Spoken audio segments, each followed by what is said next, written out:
Today is going to be a good day, everybody, because we're going to be learning some new skills. I want to share with you just exactly the processes and what I would do to break down and overcome new obstacles.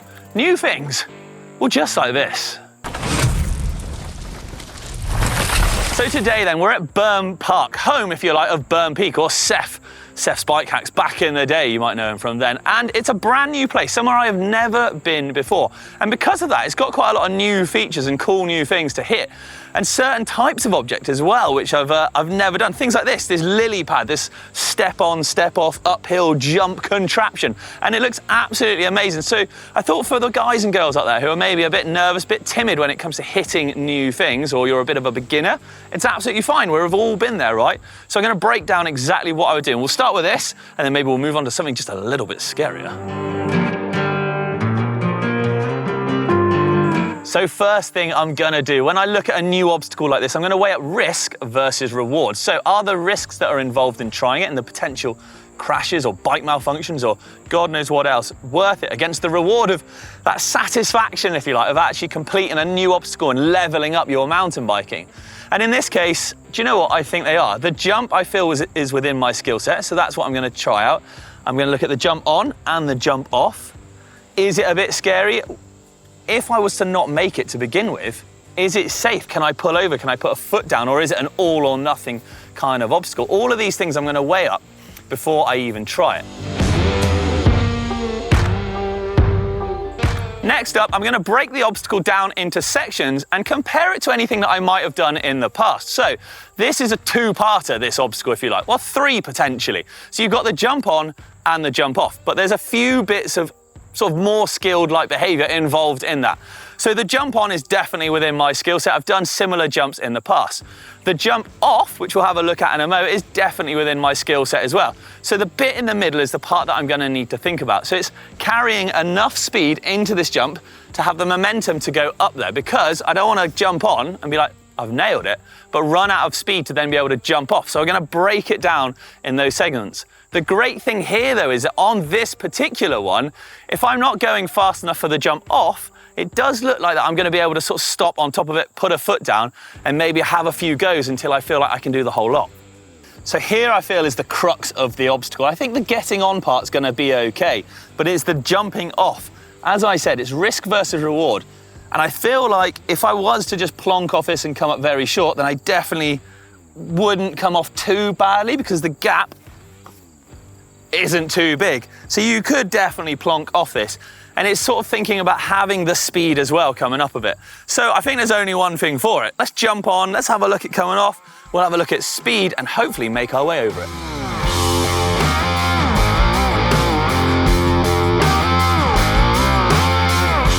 So you can see from my first couple of attempts, shall we say, I didn't quite have enough speed coming off of it. I was getting onto the jump fine and I was able to stop there luckily as well. And I tried it and I was just coming up a little bit short. So from that, what I sort of think about in my head, right, how do I need to change that to be able to clear it a bit better, a little bit smoother? And I think one, speed is definitely something. So I'm going to try and go a little bit quicker into it. I'm going to give it a bit more pop off of the top now as well, to hopefully sort of get over that knuckle and onto the downside. It should hopefully look all right.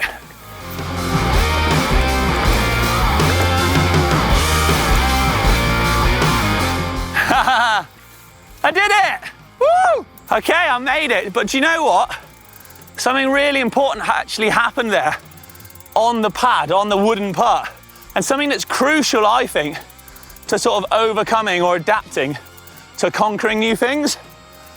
I still didn't think I had enough speed when I was about to jump off it. And I had to sort of really think on my feet, and I actually put a little pedal stroke in.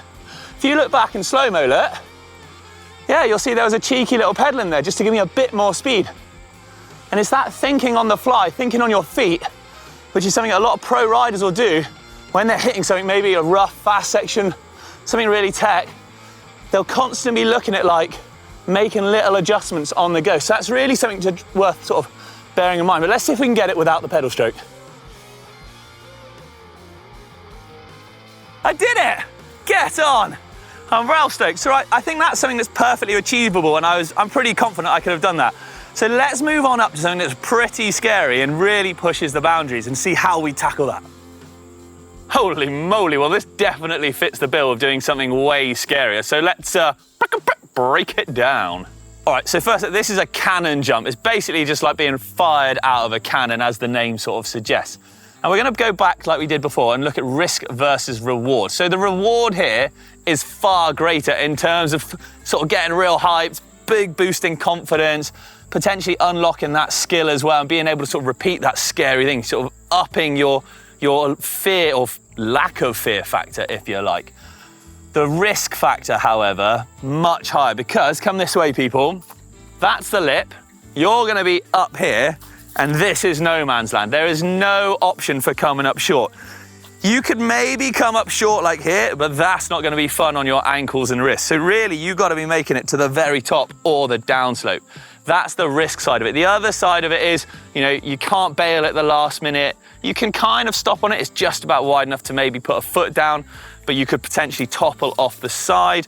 If you go too slow and you drop over the bars, this gravelly ground's gonna absolutely cheese grate your face and you're gonna look like, well, a pack of baked beans or something. It's not gonna look nice, let's face it. So the risk versus reward factor is highly there. When it comes to something like this, come on, we're gonna come back this way. Come on. I'm gonna start all the way back here.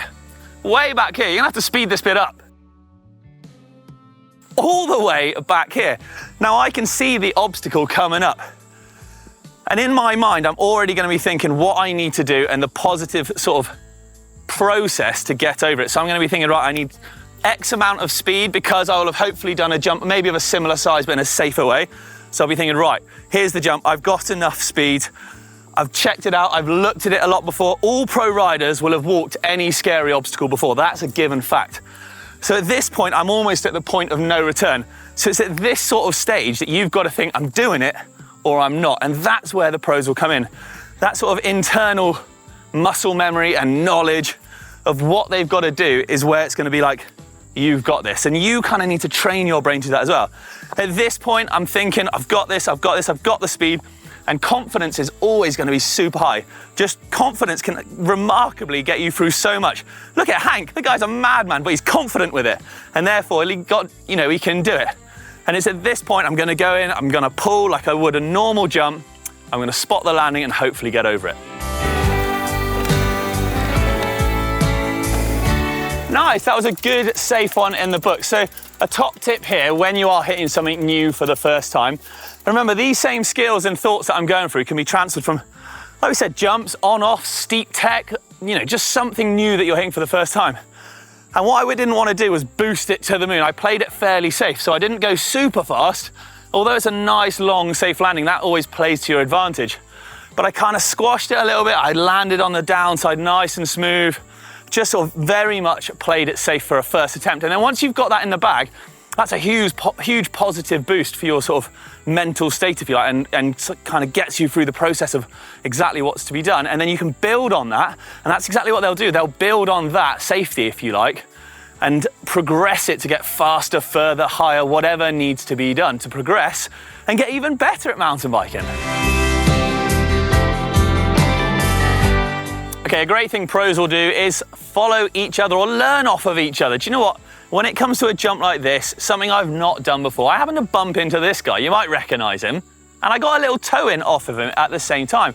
And that local knowledge of his, because let's face it, he's pretty local to here, just meant that I could gauge the speed, kind of see the pop that he had and the distance he went. And that really helped me clear the jump. And this can be relatable for line choice, drops, or any kind of tech section. Woo!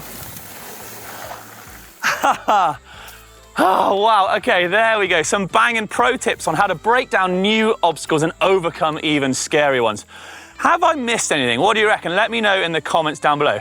Or have you overcome adversity lately on any crazy bit of trail? Well, you know where to let me know as well. Oh, I'm gonna get my breath, get out of this sun. Thank you very much for watching, everyone. It's been an absolute pleasure. And until next time, I'll see you later.